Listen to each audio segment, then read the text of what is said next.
raspada. Entonces,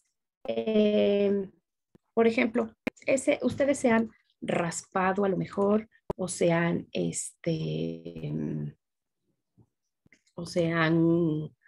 cortado a lo mejor alguna vez. ¿Qué pasa? ¿Se les regenera esa piel de la herida o no se les regenera?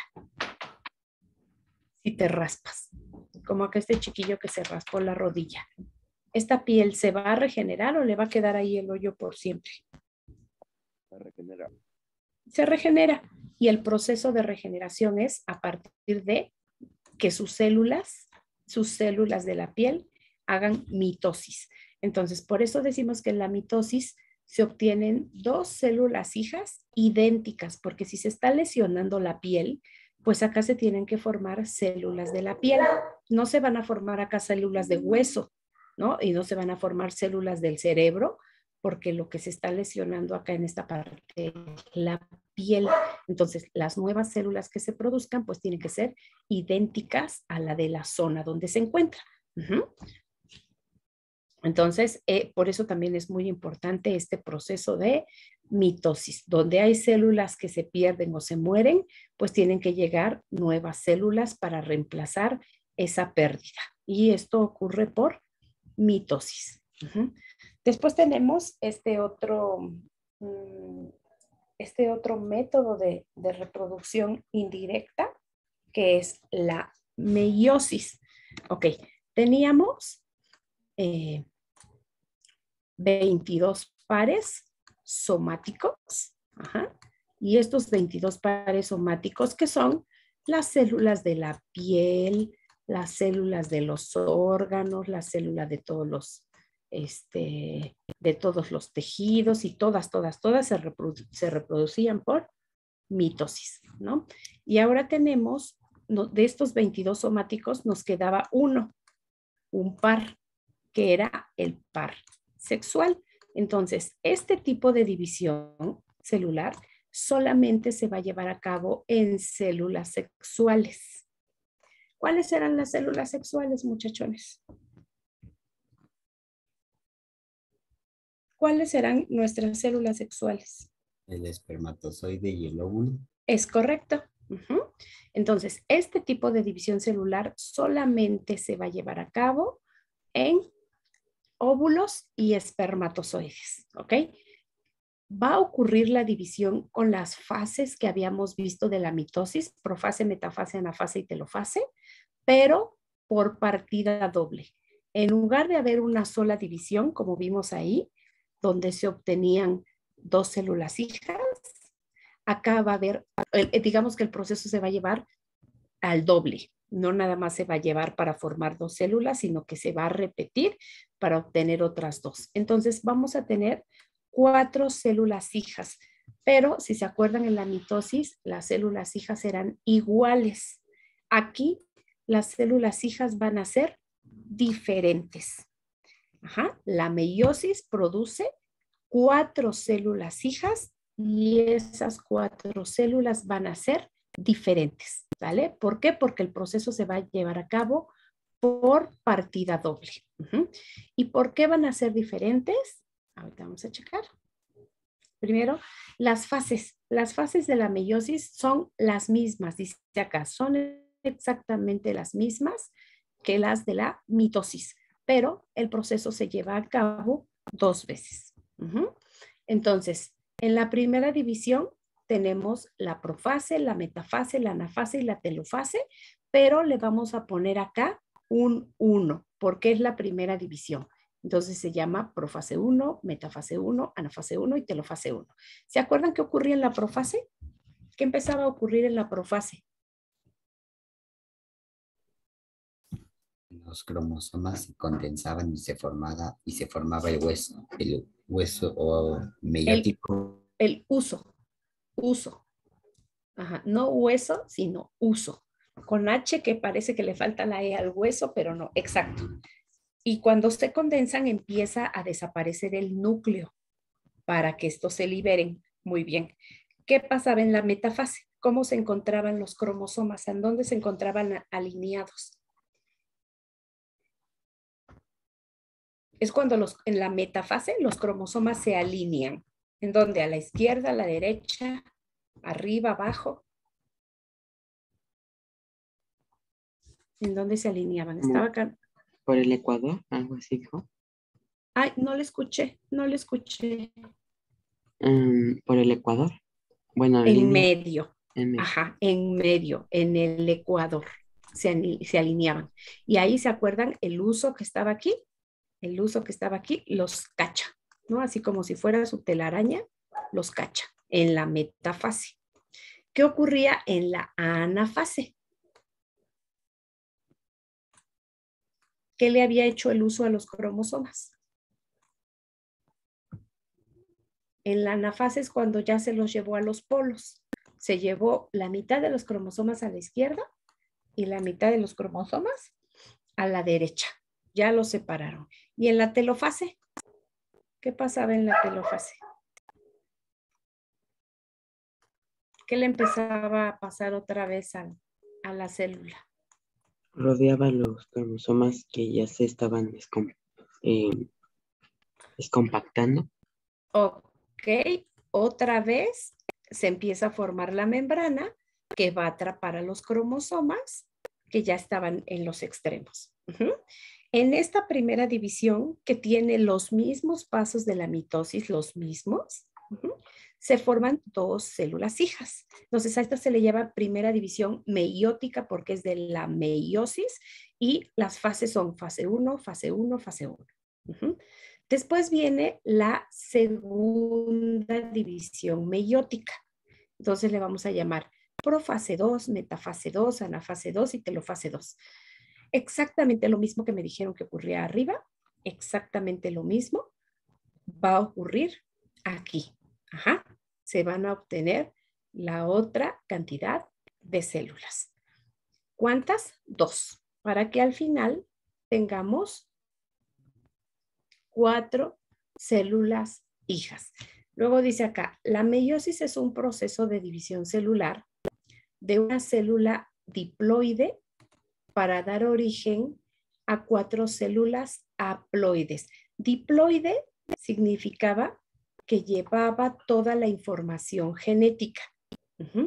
Y entonces, como va a dar origen a células haploides, esto significa que los espermatozoides, un espermatozoide llevaría la mitad de la información y el óvulo llevaría la otra mitad de la información. A estas dos les llamamos células haploides. No llevan la información genética al 100%. Espermatozoide lleva el 50% de la información y el óvulo lleva el otro 50% de la información. Por eso, si queremos que se forme un nuevo individuo, necesita haber la fecundación del óvulo con el espermatozoide para que ahora sí, el nuevo chiquillo que nazca, tenga el 100% de la información. Por ejemplo, las células de la piel, las células de la sangre, las células de los músculos, las células de todo el cuerpo que vimos, se denominan diploides. Diploides porque una sola célula lleva el 100% de la información, de manera que si nos lastimamos la piel, las células que van a ser de piel, porque toda la información o el 100% de la información está concentrada en la célula. No necesita venir otra célula y fecundar a la célula de la piel para tener piel, ¿no? La célula solita tiene la capacidad de dividirse por mitosis y tener 2 células hijas idénticas porque tiene el 100% de la información. Pero en la meiosis se forman células haploides, es decir, células que van a tener la mitad de la información. Son células que van a dar origen a los espermatozoides en los machos y a los óvulos en las hembras. En la mayoría de las especies puede ocurrir así y entonces óvulos y espermatozoides se denominan células haploides porque llevan la mitad de la información. 50% que va a corresponder a información de papá y 50% que va a corresponder a información de mamá. Y para que nazca un nuevo individuo que tenga el 100% de la información genética, pues necesita 2 progenitores, ¿vale? A la hembra y al macho. Si no, no se puede formar. En cambio, nuestra piel, nuestra sangre, nuestros músculos, nuestros huesos, ese tipo de división no necesita una hembra y un macho para que se produzca piel, para que se produzca sangre, para que se produzca hueso. La célula tiene la información completa y a ese tipo de células se les denomina diploides, ¿ok?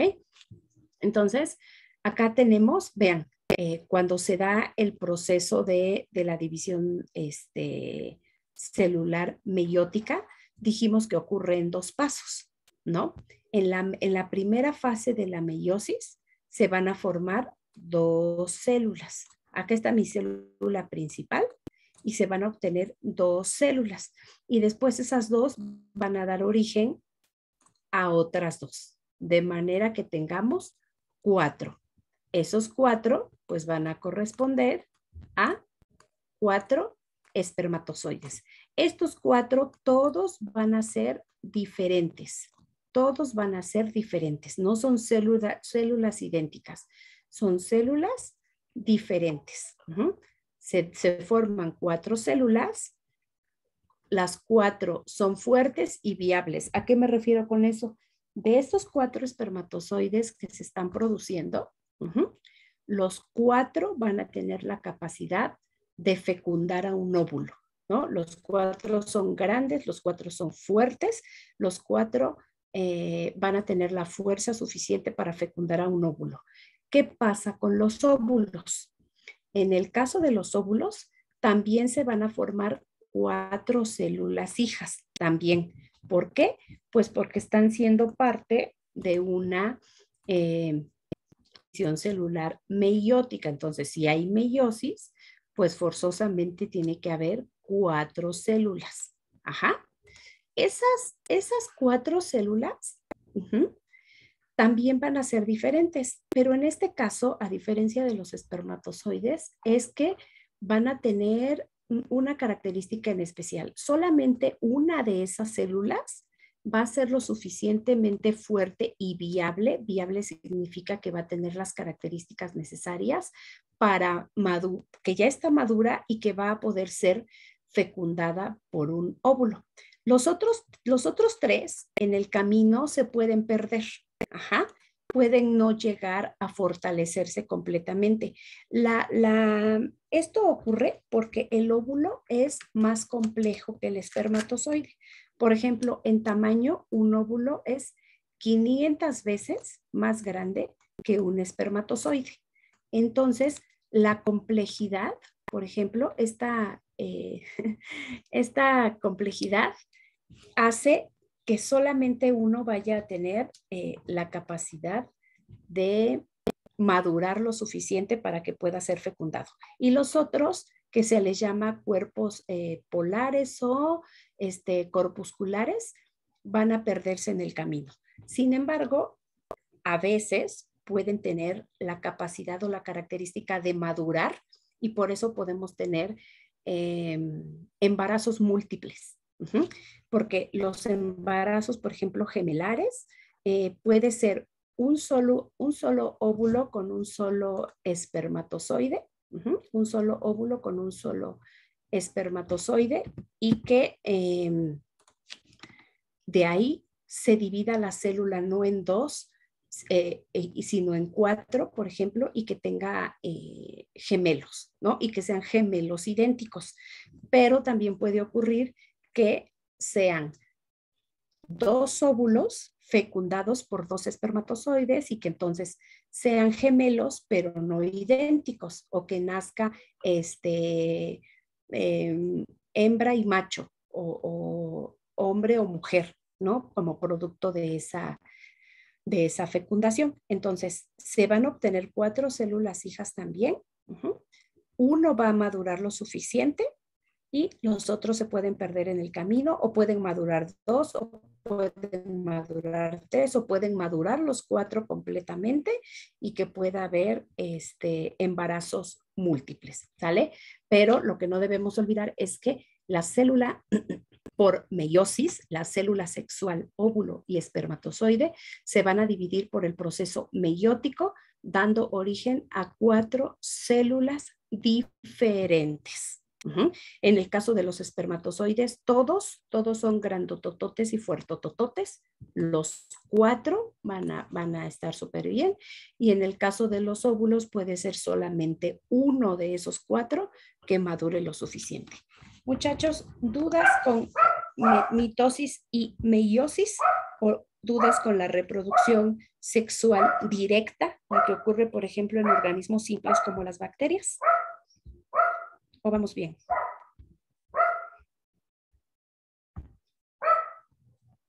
De mi parte no hay dudas, maestra. ¿Mande? Por mi parte no hay dudas. Perfecto. Bueno, aquí terminamos esta parte de reproducción celular. Ahora vamos a pasar a esta parte de en la parte de la reproducción sexual. Recuerden que debemos de reconocer esta parte de las infecciones de transmisión sexual y de los métodos anticonceptivos. Yo creo que seguramente aquí no hay mayor problema. Ajá. Vamos a ver qué recordamos. Bueno, en el caso de las enfermedades o de las infecciones de transmisión sexual, debemos reconocer que pueden estar ocasionadas por lo que llamamos diferentes agentes causales. Un agente causal va a ser aquel microorganismo que cause o que sea el responsable de la enfermedad. Entonces, tenemos o reconocemos diferentes tipos de infecciones y entre las más frecuentes se pueden encontrar la sífilis, la gonorrea, el SIDA, el herpes genital, la candidiasis, el virus del papiloma humano, el chancro, la tricomoniasis y el condiloma. Cada una de estas está ocasionada por un organismo que puede ser del tipo bacteria, virus o parásito. No necesariamente van a ser puras bacterias, no necesariamente van a ser puros parásitos, no necesariamente van a ser puros virus. Pueden ser de todos, incluso hongos, ¿no? Por ejemplo, la candidiasis está provocada por un hongo. Entonces, hongos, virus, parásitos o bacterias pueden ser las responsables de provocar cualquiera de estas infecciones de transmisión sexual. ¿Cómo se van a dar? Por contacto sexual directo, por una persona que se encuentre infectada, así es como va a transmitir a cualquiera de estos microorganismos a la pareja y que la pareja pueda contraer estos tipos de infecciones también. En su mayoría son curables, con excepción del SIDA o del herpes genital.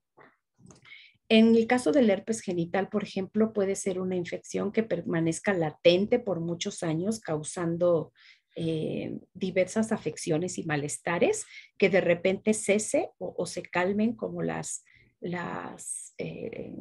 molestias y que de repente se vuelva a activar, ¿no? Porque es un tipo de virus que va a permanecer en el cuerpo. Por ejemplo, es de la familia, es más maloso, por supuesto, pero es, por ejemplo, de la familia de los herpes labiales. ¿A alguien le ha salido un fueguito en los labios? Un fueguito, que es una especie de vesícula o de granito. Todos nosotros tenemos el virus simple. El virus se llama virus del herpes simple. Toda la población mexicana lo tenemos.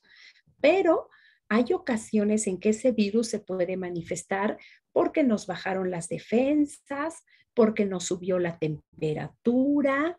Hay varias condiciones que lo alteran y hacen que se manifieste y se te presente, ¿no? Y te empiece a dar las molestias de que te da picazón, arde y se te forman como vesiculitas. Entonces, el 100% de la población mexicana tenemos el herpes simple, que generalmente se manifiesta por los labios. Ajá. Hay personas que son como más sensibles o más susceptibles y a veces se les presenta en las zonas donde hay más terminaciones nerviosas, como en la parte del cuello y la espalda, o en la parte como de abajo del brazo, hacia la cintura, o en alguna otra parte donde haya terminaciones nerviosas. Es malosón ese si te ataca y tienes, por ejemplo, las defensas bajas. Vive en nuestro cuerpo, ahí está como de manera normal, pero digamos que se encuentra apagado, ¿no? Apagado. Si hay algo que lo active, como el aumento de la temperatura, una infección, la baja de defensas, etcétera, se nos manifiesta con muchas molestias. Lo más común es que se manifieste, por ejemplo, en los labios. Puede que nunca se te manifieste, ¿no? Que nunca se active, y eso está maravilloso porque es medio molesto, pero es como una infección, digamos, así como las amibas en la pancita, que los mexicanos, y bueno, todo mundo tiene que estarse desparasitando 2 veces al año, ¿no? Pero los mexicanos somos muy comunes a que comer en el puesto de tacos, a que comernos la garnacha, que vamos por la quesadilla. Entonces somos como más susceptibles a enfermarnos de una amiba en la pancita. Entonces, todos los mexicanos, un 98% de la población mexicana, ha tenido o tiene amibas en su pancita. Entonces, lo mismo pasa con ese virus herpes, pero este herpes genital, digamos que es como su primo maloso, más maloso. Entonces, la enfermedad, una vez que se contrae, que uno se contagia, permanece en el cuerpo forever. No se quita, se está controlando y hay medicamento para mantenerlo como apagadito, pero no se cura. Ya no digamos el SIDA, ¿no? Que aparte de ser, ambos son virus, que aparte de ser pues mucho más agresivo y molesto, igual se va como controlando, pero no tenemos una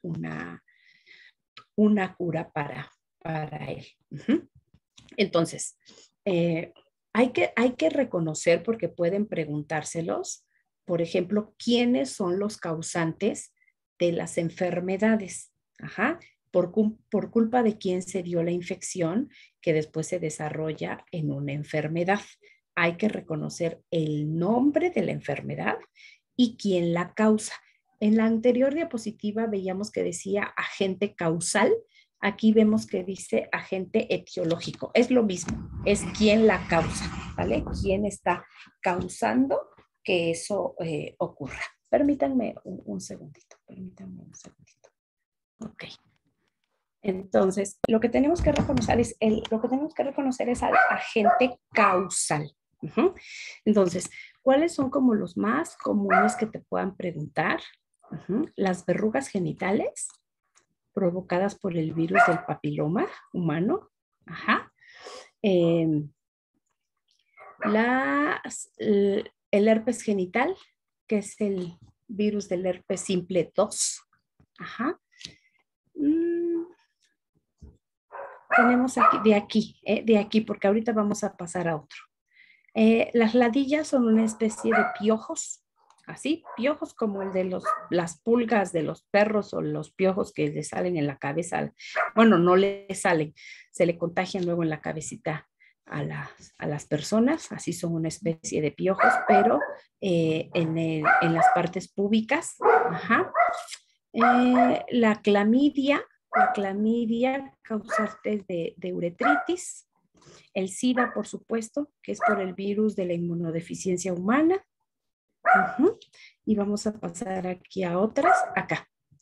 De las infecciones, por ejemplo, causadas por bacterias, la que más te pueden preguntar es sobre la gonorrea,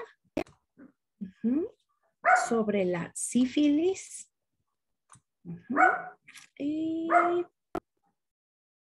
y estas, de bacterias, estas son como las más comunes que te puedan preguntar. De los virus, pues te pueden preguntar, por supuesto, por el VIH, ¿no? Virus es causado, el VIH es causado por un virus. También de acá, pues el herpes genital, el virus del papiloma humano, ajá, el del VIH. Y, por ejemplo, las hepatitis. Las hepatitis, que son afecciones que se van a dar principalmente en el hígado. La hepatitis B y la hepatitis C están relacionadas directamente por contacto sexual. La hepatitis A te puede dar hasta por comerte un agua fresca en la calle. Ajá. La hepatitis A no está relacionada directamente con contacto sexual. La hepatitis A te puede dar por alimentos contaminados. Por alimentos contaminados uno se puede contagiar de hepatitis A. Pero una vez que te da hepatitis A, el virus o como que la información de ese virus va a quedar en tu cuerpo para siempre. Por ejemplo, si te dio hepatitis, no puedes ser donador de sangre. No puedes donar sangre porque la información del virus está en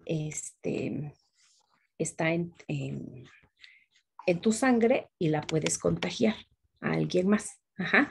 Es que generalmente este tipo de infecciones virulosas como que va a permanecer. Te puedes contaminar o te puedes contagiar por alimentos contaminados o porque compartas alimentos con una personita que tenga la hepatitis. Y en el caso de los hongos, bueno, las más comunes son la cándida o la candidiasis. Esta es, por eso es la única que está aquí, es la que se pone primero, la candidiasis, esta es la más común.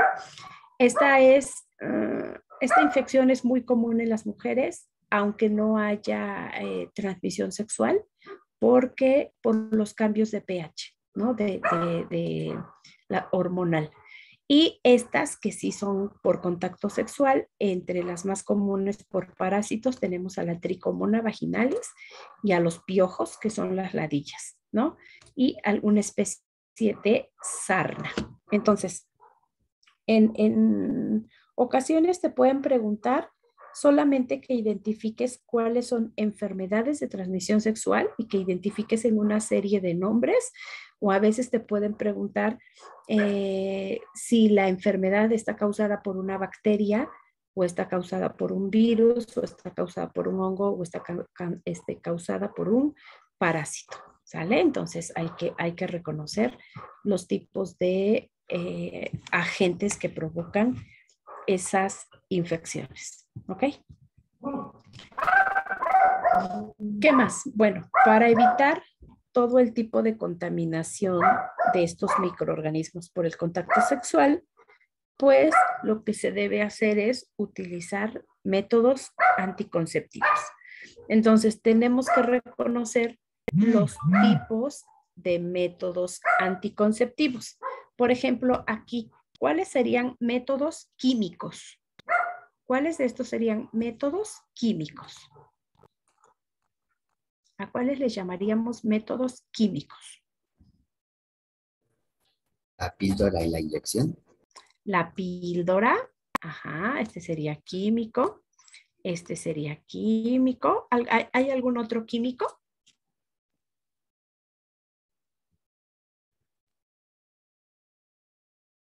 ¿La cirugía? No. No. Químico se refiere a que haya sustancias o como medicamentos que provoquen. Ajá, el parche. ¿Algún otro?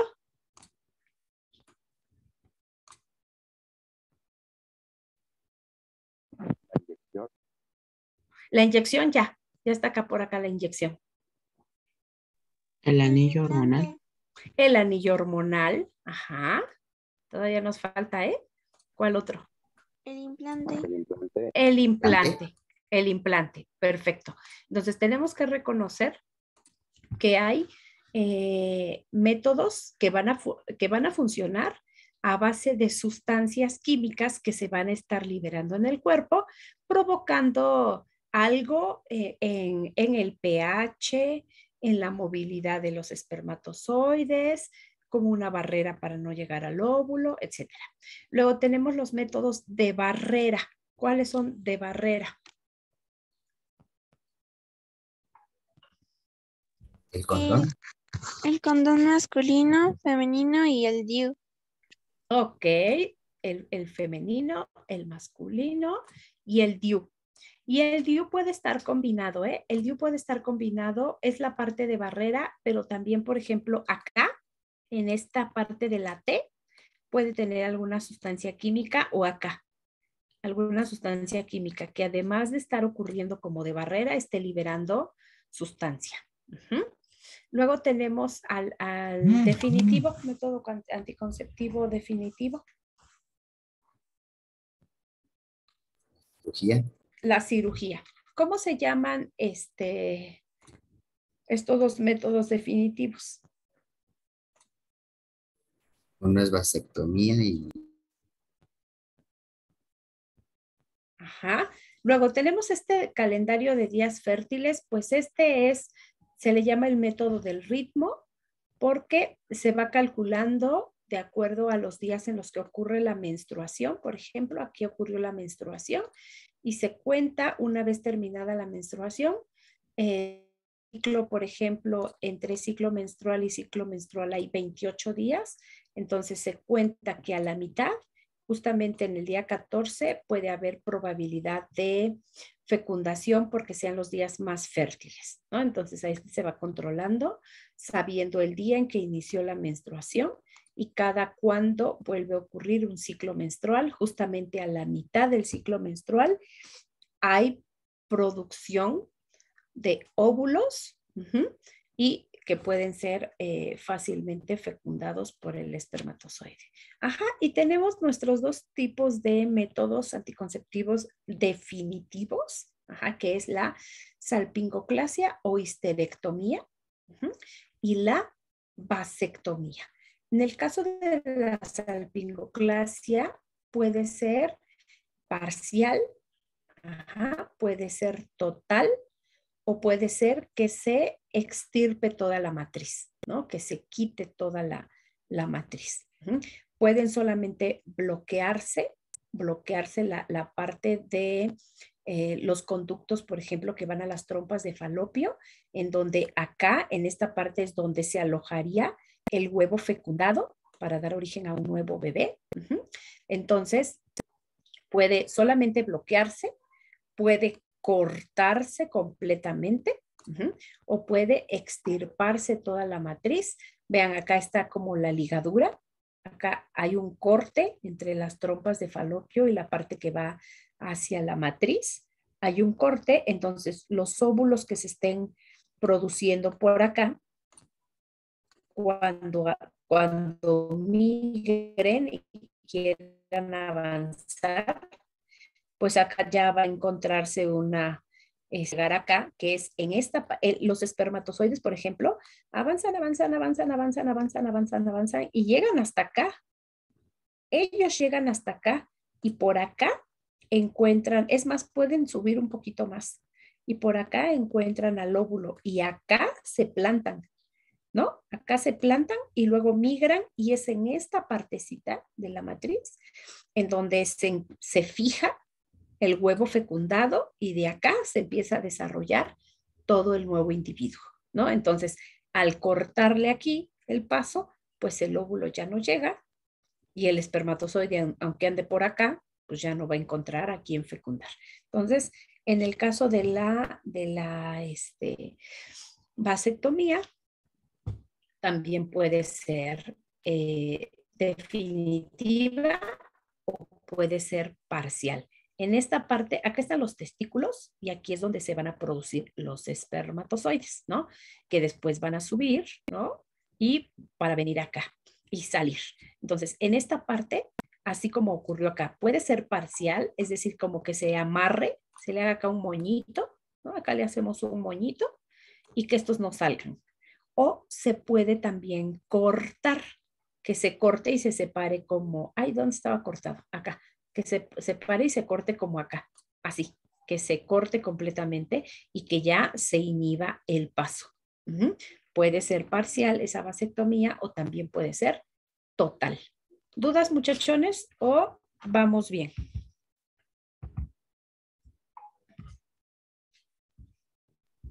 Muy bien.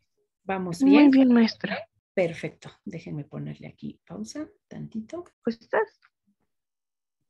A ver, déjeme ver que me abra acá mi pregunta. ¿Qué página tienen, chiquillos? A ver. 125. Sí, tiene usted razón. A ver. Ah, ok. Es la pregunta 91, ¿verdad? Sí, maestra. Ok. Déjeme la proyecto. Ya se abrió acá. Y ahorita nos comparte usted la respuesta. Díganme si ya pueden verla. Sí, maestra. ¿Sí? Perfecto. Ok. Entonces, me dijo usted, cada especie requiere características ecológicas específicas. Cuando alguna condición varía y la especie sufre modificaciones, se habla de Adaptación. Adaptación. adaptación. Ay, acá no le puedo subrayar. A ver, déjeme ver. Ah, sí puedo. A ver. Ahí, ¿sale? De adaptación. Ok. Ujú. Vamos a la segunda. Dice, las macromoléculas que constituyen a los seres vivos se encuentran formadas por moléculas. Relaciona la macromolécula con el monómero. El monómero se refiere a aquella molécula pequeña que la conforma, ¿no? Entonces, por ejemplo, tenemos, de las macromoléculas tenemos proteínas, ácidos nucleicos y lípidos y carbohidratos. Acuérdense que los lípidos van a ser los azúcares o los que también llamamos sacáridos. Carbohidratos son los sacáridos o azúcares. Los lípidos son las grasas. Ajá. Las proteínas van a estar formadas por aminoácidos. Y ya la que nos quedaría. Entonces, ¿cuál sería nuestra respuesta? La proteína, ¿con quién iría? Con aminoácidos. Aquí directo, ¿no? Ok. Ajá. El ácido nucleico. Nucleótidos. Ajá. Acuérdense que los nucleótidos son nuestros ácidos nucleicos eran adenina, timina, citosina, guanina. Ajá. Los lípidos son las grasas. Ajá. Y los carbohidratos, los monosacáridos. Entonces es 1A. Acá tenemos 1A, 2D. ¿Cuál es nuestra respuesta? Acá ya tenemos 2, pero ya no tenemos D. ¿Cuál es nuestra respuesta correcta? D. La D. Ajá. Ok. Luego seguimos. Creo que no puedo bajar. Me tengo que salir. Ok. Analiza la imagen. ¿Qué es lo que vemos aquí? Ay, se va a quedar manchado ahí. ¿Qué Es lo una que vemos cadena. aquí, chiquillos? Ajá, es una cadena alimenticia. ¿Qué nos pide? Identificar los niveles tróficos. Nos pide identificar, dice, ¿qué organismos utilizan varios niveles tróficos? Ah, pues podemos verlo aquí, ¿no? A ver, ¿cómo hago más grande esto? Creo que lo tengo que cerrar. Aquí. ¿Quiénes ocupan más de un nivel trófico? Era esta parte que ubicábamos en la red trófica, que uno podía ser comido por varios o que a este se lo podían comer varios. El zorro y el búho. Aquí está el zorro, que tiene 1, 2, 3, 4 flechas. No, 1, 2, 3. Y el búho que tiene 1, 2 flechas más. ¿Sale? Ajá. El zorro y el búho. ¿Es correcta nuestra respuesta, chiquillos?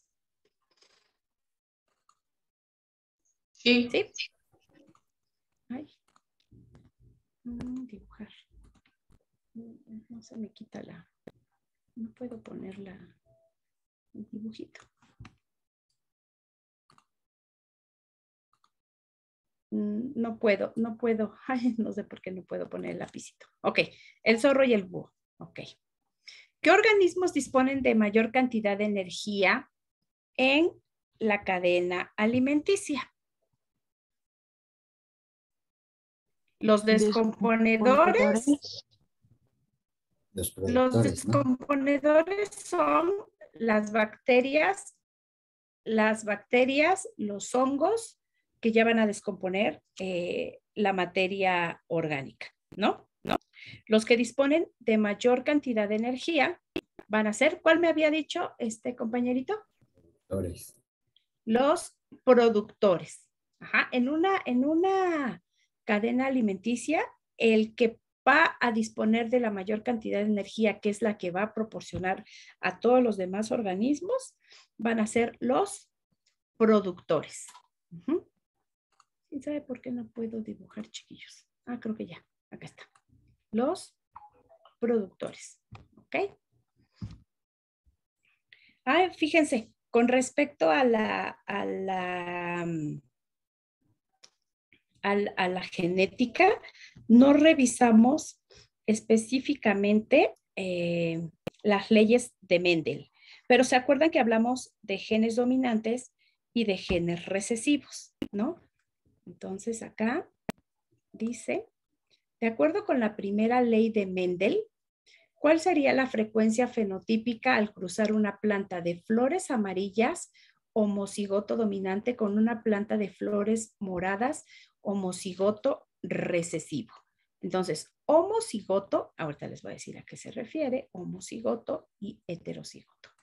Entonces, acá dice que tenemos flores amarillas, aquí, flores amarillas, homocigoto dominante. Eso significa que va a tener las dos letras mayúsculas iguales. Homocigoto significa que las dos letras son iguales. Heterocigoto significaría que va una mayúscula y que va una minúscula. Ajá. Entonces acá dice que tiene flores amarillas, homocigoto dominante, y que va a tener flores moradas, homocigoto recesivo. Entonces, la otra combinación va a ser así. Homocigoto pero recesivo. Acuérdense que los genes dominantes los representamos con letras mayúsculas, los genes recesivos los representamos con letras minúsculas. Entonces, si vamos a hacer esta cruza, vamos a tener B mayúscula, B minúscula, B mayúscula, B minúscula, B mayúscula. Híjole, todos son B mayúscula, B minúscula, ¿verdad? B mayúscula, B minúscula, B mayúscula, B minúscula. Dice acá, ¿cuál será la frecuencia? ¿Cómo va a quedar? Dominante. Amarillo. Ajá. ¿El gen recesivo de qué color es? Morado. ¿Cómo quedaron los hijos? El 100% quedaron B mayúscula, B minúscula. ¿Cómo van a ser los descendientes? ¿Amarillos, morados o moteados?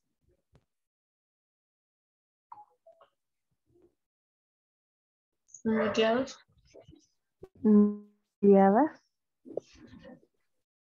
Moteadas. ¿Se acuerdan que había la codominancia, no? En este caso, la codominancia sería que la flor amarilla quiera presentarse, pero también la flor morada quiera presentarse. Pero de acuerdo a la primera ley de Mendel, de acuerdo a las leyes de Mendel, la ley de Mendel dice que van a manifestarse los genes dominantes. En este caso, la flor es amarilla. Todos los hijos tienen el gen dominante, que es la letra mayúscula. ¿Sí o sí? No, Acá está. 50. No, vea, B mayúscula, B minúscula, B mayúscula, B minúscula, B mayúscula, B minúscula, B mayúscula, B minúscula. Todos tienen la mayúscula y la minúscula. Todos tienen el gen dominante. Entonces, si la ley de Mendel dice que no hay codominancia, sino que el dominante va a prevalecer, mi respuesta es 100% flores amarillas. ¿Por qué? Porque toda la letra mayúscula está presente en los 4 descendientes. La característica dominante se manifiesta inmediatamente. ¿Ok? Y esto lo podemos comprobar con el cuadrito de Punnett. Perdón, chiquillos. Creo que cuando terminamos esa parte de genética no había yo visto con ustedes cuadritos de Punnett, ¿verdad? Recuérdenme, ¿es correcto eso? ¿O no es correcto? A lo mejor por eso ahorita no me estaban ¿Lo puedes repetir? Es que se le trabó. Sí, claro.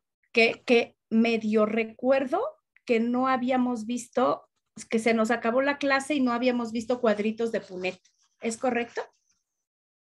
Voy a explicarles rapidísimo esa parte de la transmisión de los genes. Denme un segundito que se abra aquí para que me entiendan ese cuadrito, yo explicándoles, y ya estoy recordando que con ustedes no lo alcanzamos a revisar, para que me entiendan ahorita con mayor claridad qué es lo que pasa. Ok, bueno, se abrió el PDF, pero aunque sea con el PDF les voy a explicar rapidísimo. A ver. Aquí está. A ver.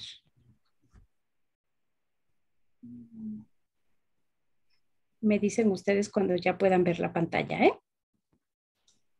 Ya, maestra. Ok. Esa parte de la transmisión de los genes, ¿se acuerdan que habíamos dicho el genotipo, el conjunto de genes, y el fenotipo, lo que observamos, ¿no?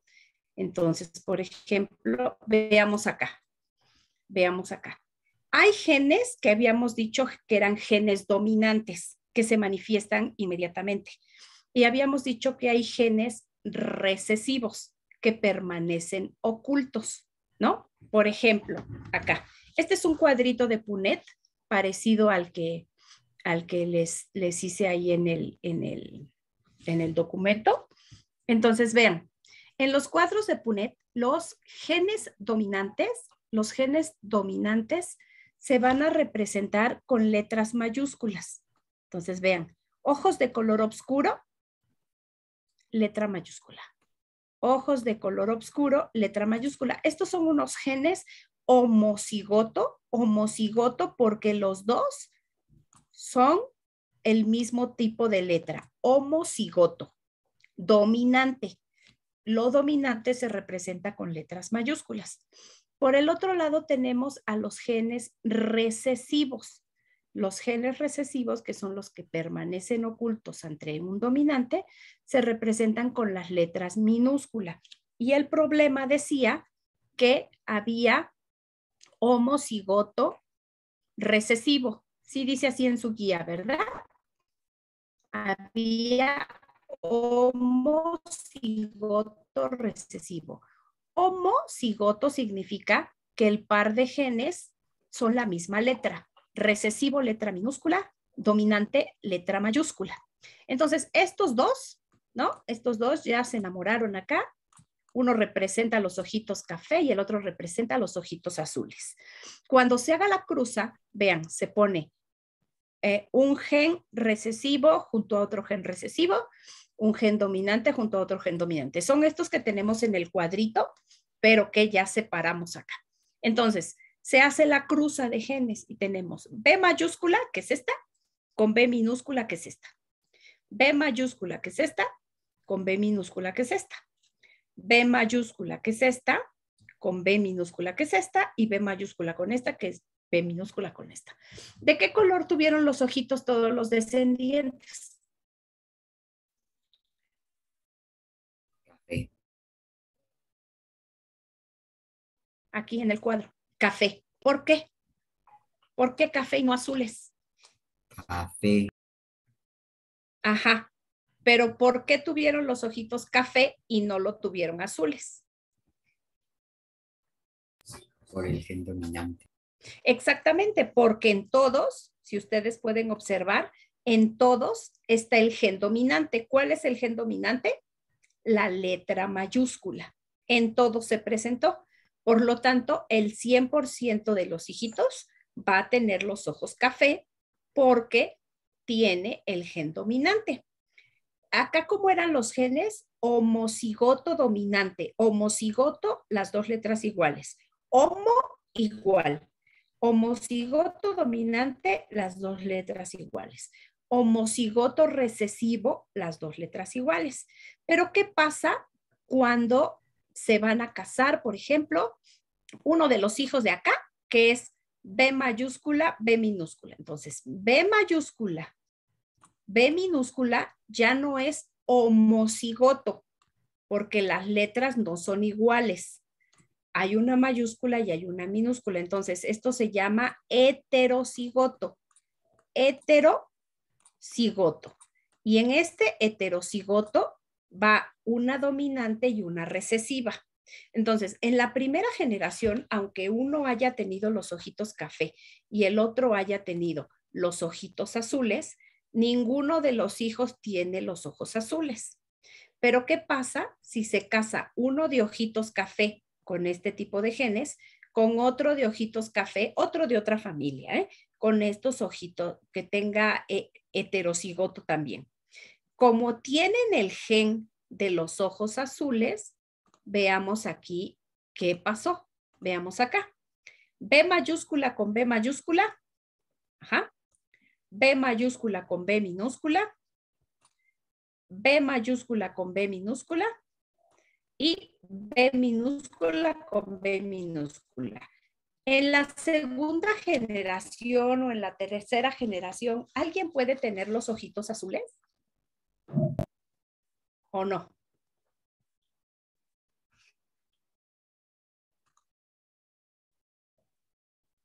Esta es la segunda generación. ¿Alguien de los hijos, que son los que pusimos en estos 4 cuadros, alguien de los hijos va a tener los ojitos azules? ¿Puede? Díganme ustedes sí o no. ¿Y cómo nos damos cuenta que uno de acá va a tener ojitos azules? Sí, porque hay dos veces minúsculas. Ok, se está presentando el gen recesivo cuando se presenta 2 letras minúsculas juntas. Estábamos hablando del gen recesivo. Vean, 2 letras minúsculas serán ojitos azules. Acá, por fin salieron 2 letras azules, 2 letras minúsculas. Entonces, alguien de esta generación puede tener los ojitos azules. Los otros, el otro 75% va a tener ojitos azules.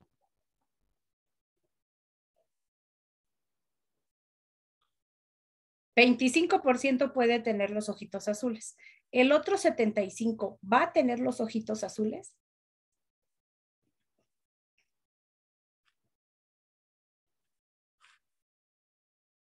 Chiquillos, ¿sí o no? Sí, sí, porque lo está dominando la B minúscula.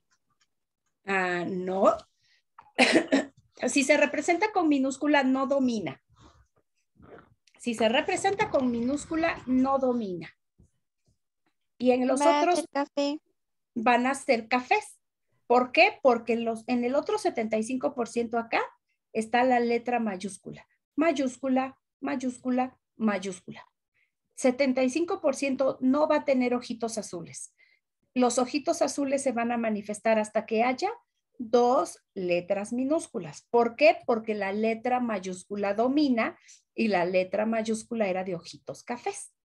Entonces, solamente 75 van a tener ojitos cafés y 25% van a tener ojitos azules. Pero vean, 50% de estos descendientes tienen el gen de los ojitos azules. Así que si se llegan a juntar con alguien más que también tenga el gen de los ojitos azules, pues seguramente sus descendientes van a tener ojitos azules. ¿Quién es aquí el único que no tendría hijitos con ojos azules? ¿El primero, el segundo, el tercero o el cuarto? ¿Quién nunca va a tener hijito con ojos azules? ¿El primero, el segundo, el tercero o el cuarto? El primero, porque El tiene primero. 2B. Exacto, y las dos son mayúsculas, lo cual significa que es el gen de los ojitos café.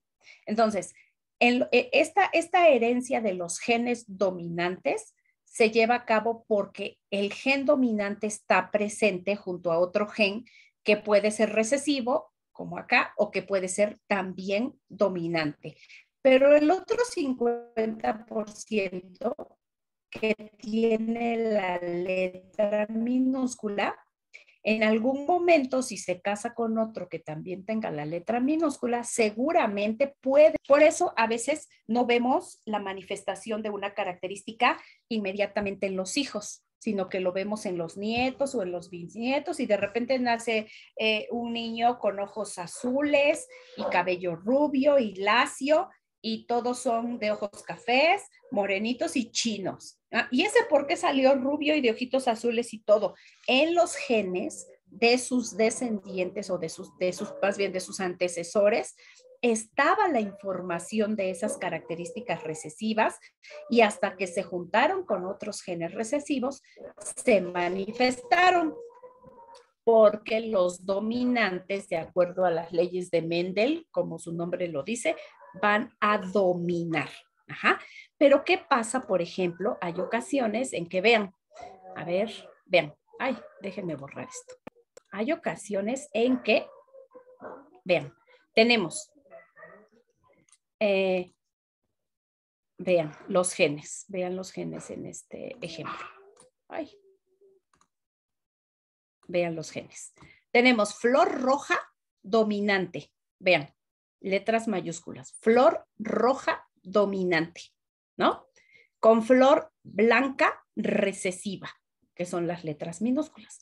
Y se cruzan estos dos. Resulta que estos dos se van a cruzar.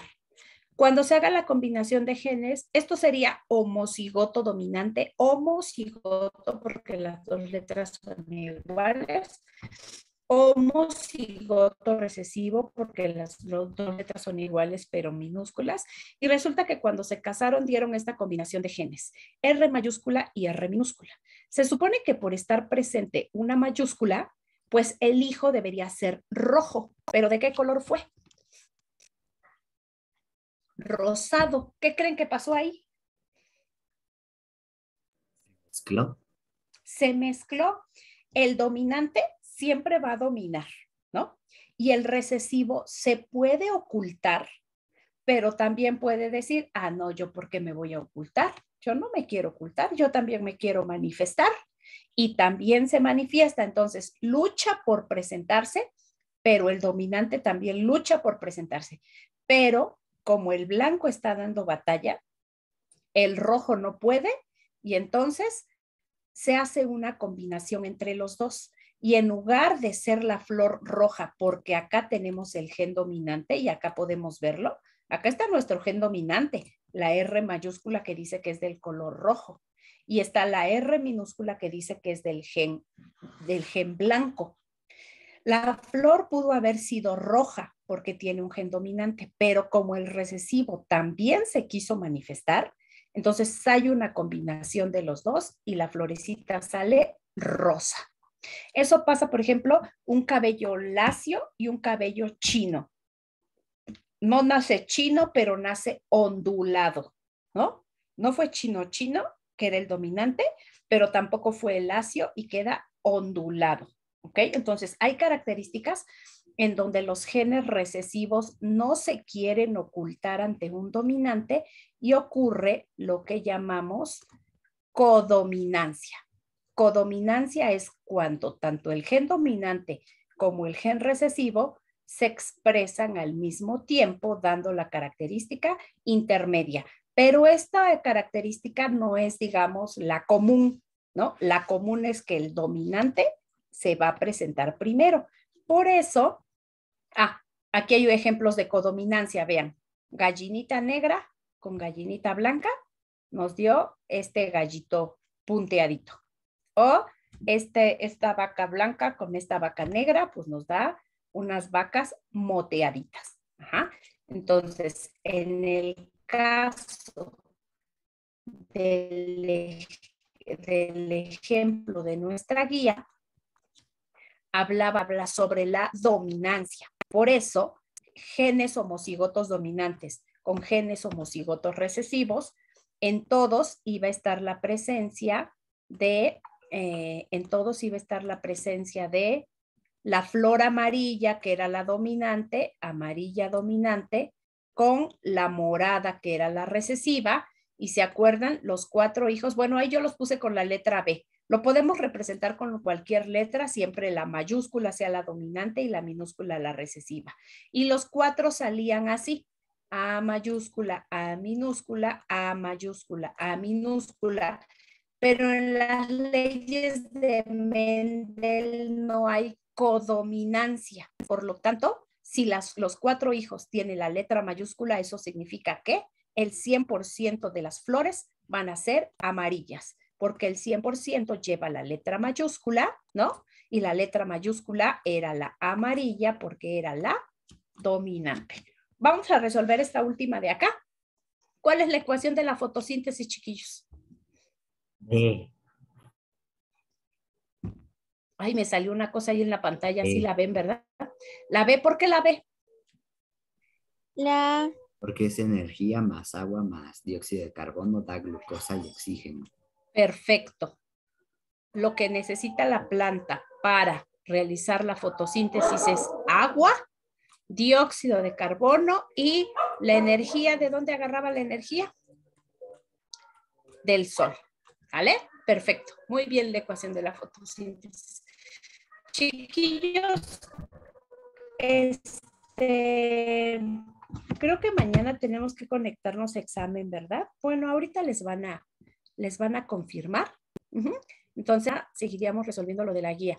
No nos han dicho nada, pero según yo tengo en el calendario, mañana es examen y repaso. Seguiríamos revisando lo que nos falta de contestar de la guía, porque nuestros temas, pues prácticamente ya los terminamos. Ok, muchachones. Bueno, si ya no hay dudas, ya terminaríamos. Cuídense mucho y ahorita nos